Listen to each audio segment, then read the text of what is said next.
sure flies when you're having fun. Oh, Paimon's exhausted. Guess it's about time to head back and get some rest.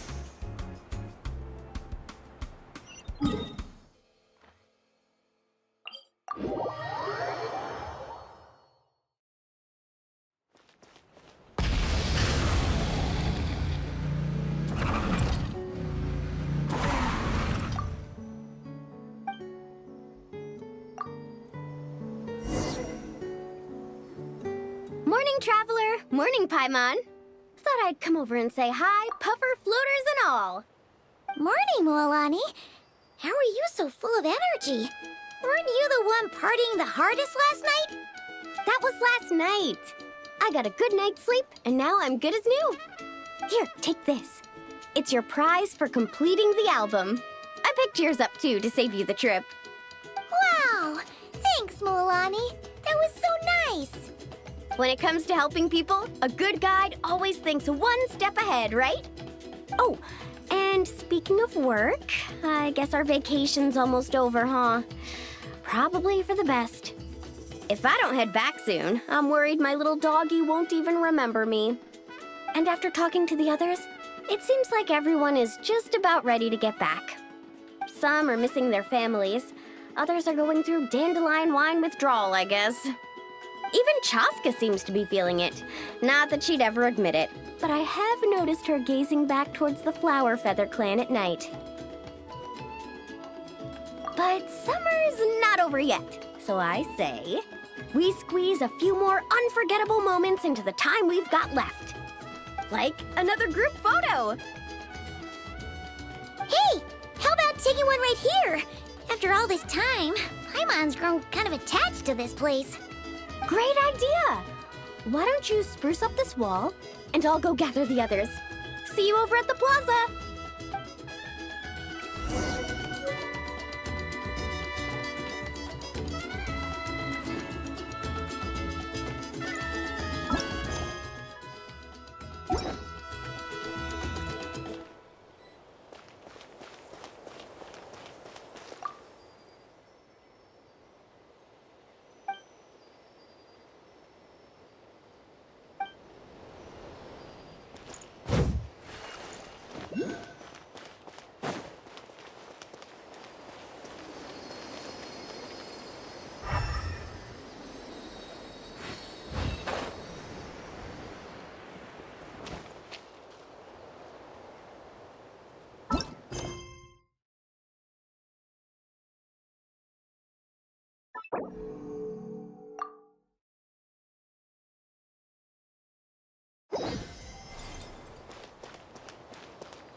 Over here! We're gonna take a picture together! Oh, not bad, not bad. You're all looking full of energy this morning. Not a trace of bedhead or dark circles in sight. Oh, you even look out for stuff like that? Well, what kind of guide would I be if I didn't pay attention to the details? Yeah, and what kind of bard would I be if I didn't appreciate a good drink? What's that got to do with anything? Somehow, though, I know exactly what he means. Do you really think that? Or are you just playing along to keep tone-deaf Bard happy, too? I see no harm in a bit of nonsense. Here, put on this Asha headband. It's a souvenir from the rest of us.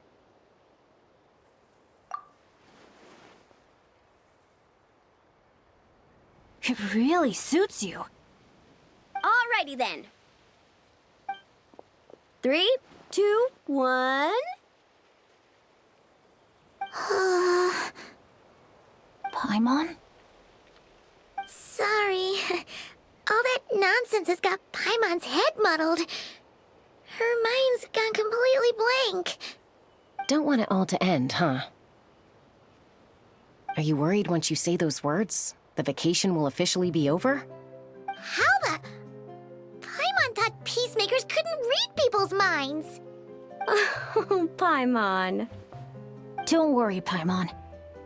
Summer's sure to come again. Just like you said when you made that wish to the Pyro Archon. Even though we'll all be going our separate ways, as long as we cherish each other's friendship, I just know that our paths will cross again. Bennett's becoming quite the talker, huh, Professor Venti?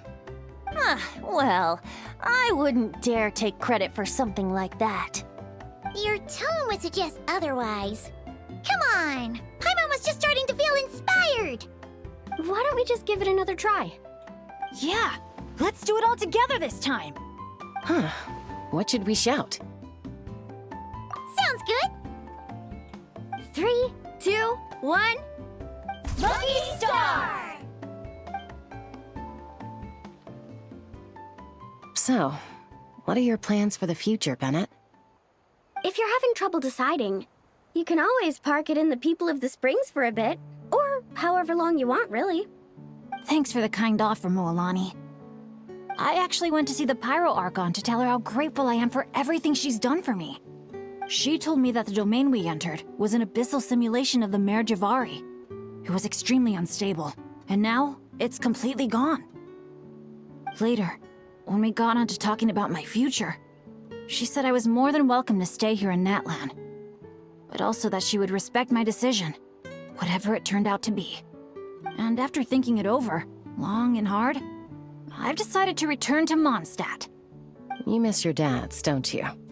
That's definitely part of it. I promised to tell them everything that happened on this adventure, and I can't go back on my word. But also, when I said goodbye to my mom and dad, I promised them I'd become the most legendary adventurer in all of Teyvat someday. And no adventurer should stay in one place for too long. Bennett. What if your luck starts going downhill again the moment you leave Natlan? It's fine. The warmth and kindness I've experienced on this adventure is enough to get me through all the challenges that lie ahead. As I attempt to shape my own fate, I want to take that same kindness and pass it forward. That's something I've always believed in. Hear, hear! To our leader! To our leader, Bennett! Cheers!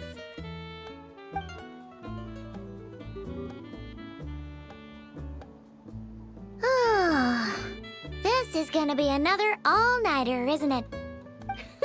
The fun never stops. Who's up to perform next? Bennett's almost fallen asleep several times now. No. I can still keep going. Go get some rest now, guys. And seeing as you've still got the energy, I'll leave the cleanup to you, Mualani. Huh? Why me? Traveler, perhaps you could join me for a walk? I know a great spot.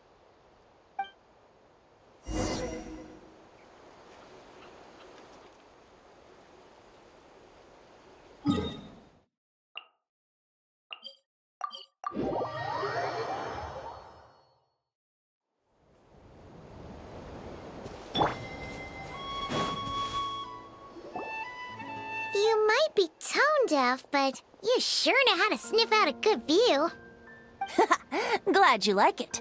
Some stories aren't meant for the birds, only for the stars high in the sky. More like a story that begins with time itself. Long, long ago, time began to write the story of this world. To her, all living beings were equal, both in their value and in significance. Like an ancient scroll, she engraved upon her memory all people, all events, all encounters, and all farewells. Back then, as an animal spirit, I had a chance encounter with time at the Thousand Winds Temple. Hearing my wishes, she entrusted me with fragments of her power and authority.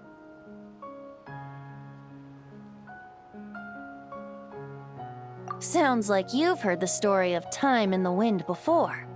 Charming, isn't it?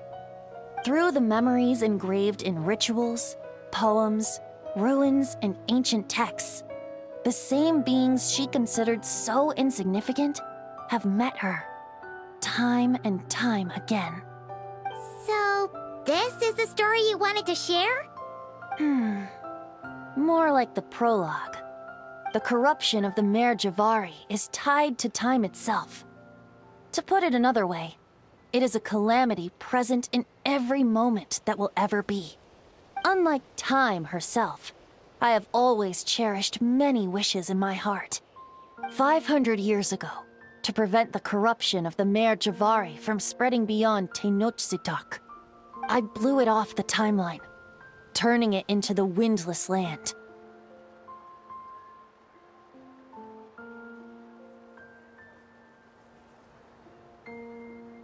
Oops, seems like I may have confused you. If you're asking about how the Mare Javari disappeared from Tenochtitlan 2 or 3 decades ago, there may be someone else better suited to tell that story. The Mare Javari has been the bearer of too many stories that weren't meant to be its own. I merely played a part in one of its chapters. And the choice I made 500 years ago came with a price. Some souls were unable to return to Mondstadt as a result, while others stayed to settle in this land, merging with the Monitu to become the Asha we see today.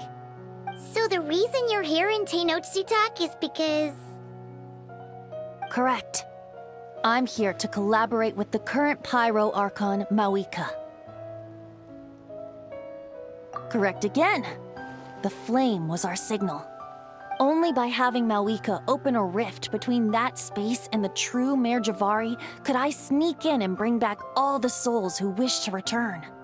As for my little trick of bringing back memories as well, it's not the first time I've pulled that off. Mawika also mentioned that you were planning to introduce us. Looks like I beat you to it, huh?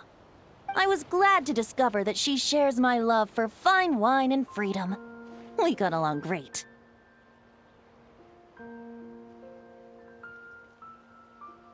Well, it really took it out of me for a few days.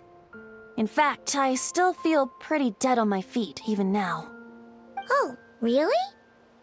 But thinking of all the Aether mead and dandelion wine still left to drink, I suppose I can hang in there a little longer. You don't look that tired to Paimon. So, don't think you can just pull out that little excuse and we'll suddenly foot all your bills. Oh, how you wound me, Paimon.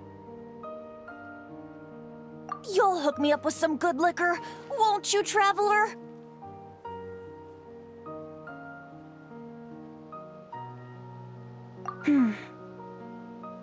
I suppose to protect Mondstadt, and that everyone who wishes to stay there has the freedom to choose their own path.